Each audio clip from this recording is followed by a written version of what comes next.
Prepare-se para mergulhar em uma toca de coelho.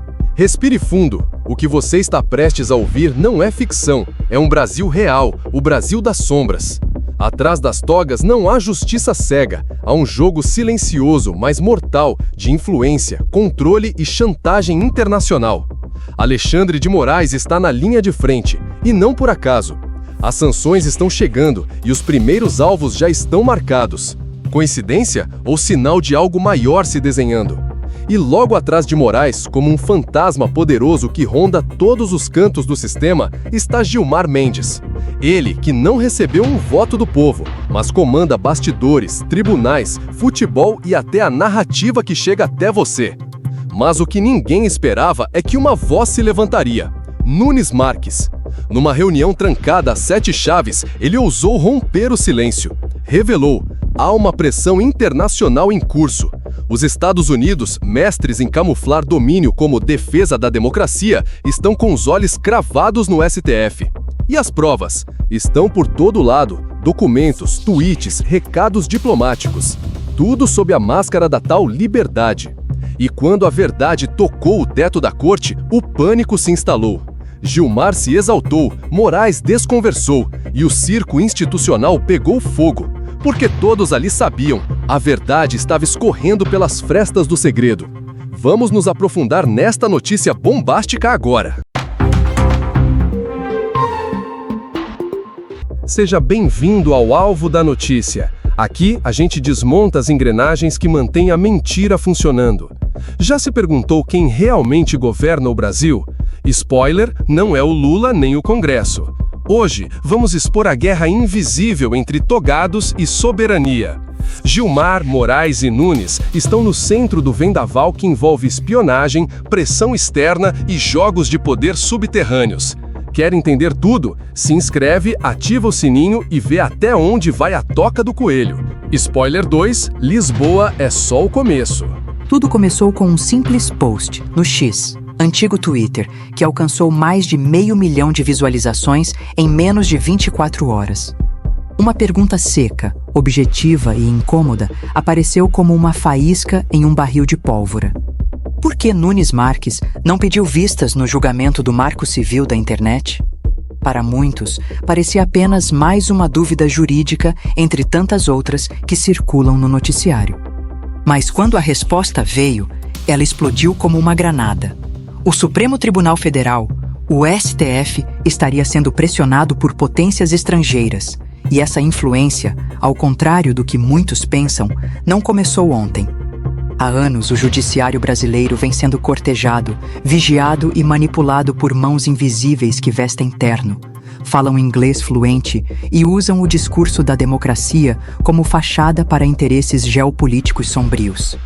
Segundo a Globo News, sim, até mesmo eles confirmaram em rede nacional, ministros do STF ficaram trancados por 4 horas em uma reunião tensa, repleta de cafezinhos gelados e ameaças sussurradas entre os corredores.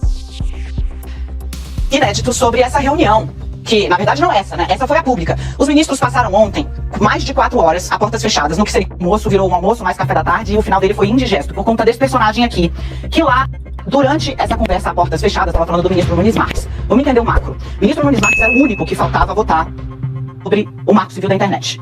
E durante essa reunião, a portas fechadas, e relataram alguns ministros do Supremo Tribunal Federal, Nunes disse que havia uma preocupação institucional rondando a cabeça dele. Qual preocupação institucional? A de que a decisão do Supremo suscitasse um avanço de outros países sobre as instituições do Brasil. Ele não deixou taxativo, segundo me disseram, relataram os ministros, que olha, a discussão foi muito acalorada, tá? Essa fala do Nunes Marques levou uma discussão. Nunes Marques quebrou o silêncio e, em uma fala surpreendente, revelou que o Supremo estaria sendo pressionado pelos Estados Unidos. Motivo? O julgamento do Marco Civil toca em nervos expostos. Big Techs, monopólio da informação, controle narrativo e, claro, a eterna briga sobre quem decide o que você pode ou não dizer nas redes sociais. Donos das maiores plataformas do planeta não querem perder o trono da narrativa. E o STF, ao que tudo indica, estaria disposto a atender esse chamado externo, ainda que isso custe a soberania nacional e o direito à liberdade de expressão do povo brasileiro. Evidências desse jogo de bastidores não faltam. Tweets em português, publicados diretamente pelo Departamento de Estado americano, já serviriam como um alerta. Mas a situação vai além. Resoluções personalizadas, enviadas por embaixadas, cartas diplomáticas com ameaças veladas, como aquela que diz, literalmente, quem censurar, perde o visto, foram se acumulando sobre as mesas dos ministros como pequenos lembretes de que o poder, hoje, não está só em Brasília, mas também em Washington. Quando essas verdades começaram a ecoar dentro do próprio STF, o clima mudou. Gilmar Mendes, decano da corte, reagiu com fúria. Chamou Nunes de bolsonarista, como se isso fosse um crime. Acusou-o de se curvar ao radicalismo.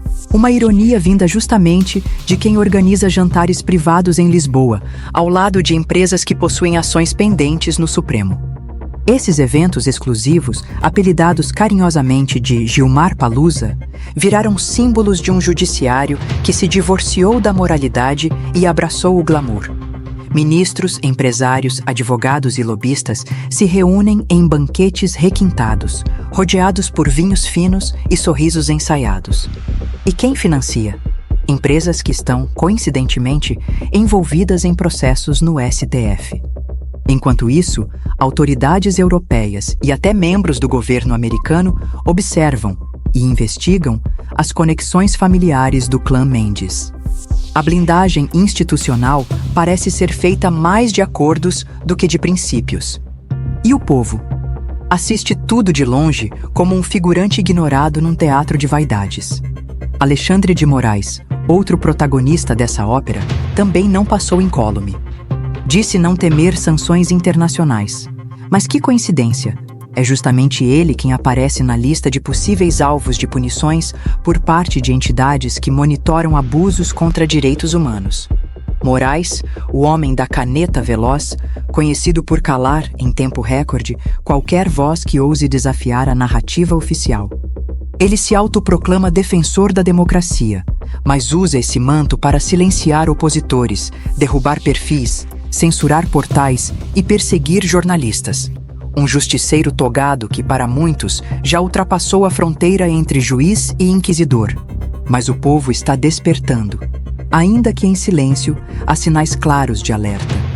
A fala de Nunes Marques, mesmo isolada, plantou uma semente que começa a germinar.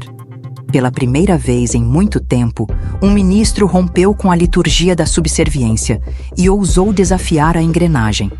Não venceu o embate, é verdade, mas deixou claro que há rachaduras, que nem todos estão dispostos a vender a alma em troca de prestígio internacional ou bajulação midiática. A reunião vazada, que escancarou o conteúdo da pressão estrangeira, deixou de ser teoria conspiratória e passou a ser fato documentado. O STF, que deveria ser o guardião da Constituição, está sendo usado como ferramenta de um tabuleiro geopolítico muito maior. E aí vem a pergunta inevitável: o que está realmente em jogo? Liberdade? Soberania? Ou estamos falando de algo ainda mais profundo? O destino do país como nação independente? Enquanto ministros circulam por Lisboa e participam de fóruns internacionais como verdadeiras celebridades do direito, o Brasil vai sendo moldado por decisões que favorecem interesses alheios. A toga virou capa de invisibilidade para escândalos que, em qualquer outro país, gerariam renúncias em massa. Aqui, são aplaudidos por colunistas, blindados por editoriais e celebrados em eventos multidisciplinares, com vinhos de safra premiada. Mas os ventos estão mudando. A política internacional já não vê o STF com tanta reverência. O alerta emitido pelos Estados Unidos, e aqui é importante destacar, não se trata de apoio ao Brasil, mas de um recado ao sistema. Mostra que a comunidade internacional está observando cada passo. Se Gilmar Mendes e Alexandre de Moraes acham que podem seguir agindo como senhores feudais de um país tropical, talvez estejam prestes a descobrir que o jogo virou. As redes sociais já não estão sob controle total. As vozes dissonantes cresceram, e o que antes era sussurro virou coro. Essa não é uma disputa entre direita e esquerda. não é sobre bolsonarismo, lulismo ou qualquer outro ismo. É sobre liberdade. É sobre o direito de existir sem censura, sem perseguição, sem o medo de ser punido por pensar diferente. Se hoje Nunes Marques é chamado de radical por dizer o óbvio, que há pressões externas sobre o Supremo, o que dirão amanhã de qualquer cidadão que ousar denunciar um abuso? Até quando vamos aceitar que ministros ajam como se estivessem acima da lei? O Brasil está à beira de um ponto de ruptura. E essa ruptura pode não vir em forma de revolução, mas de revelação. As máscaras estão caindo. A conversa vazada, os eventos em Lisboa, os alertas diplomáticos e os julgamentos enviesados já não podem mais ser ignorados. O STF, que deveria ser símbolo de equilíbrio, virou epicentro de instabilidade. Enquanto isso, o povo, aquele que paga imposto, que perde emprego, que sofre na pele os efeitos de decisões tomadas em gabinetes refrigerados, começa a perceber o teatro. E a pergunta final é simples, mas urgente. Você vai continuar assistindo em silêncio? Ou vai se levantar, compartilhar, denunciar e exigir um país onde a justiça não seja refém de interesses ocultos? Porque quando a caneta do sistema apontar para você, pode ser tarde demais. Enquanto eles tramam no escuro, nós acendemos a luz. O Brasil não será colônia. O Brasil vai acordar. Se você chegou até aqui, a missão agora é sua. Comente #STFcriminoso e compartilhe esse vídeo, espalhe a verdade. Porque enquanto eles tramam no escuro, nós acendemos a luz. O Brasil não é colônia de toga. O Brasil é do povo e o povo está acordando.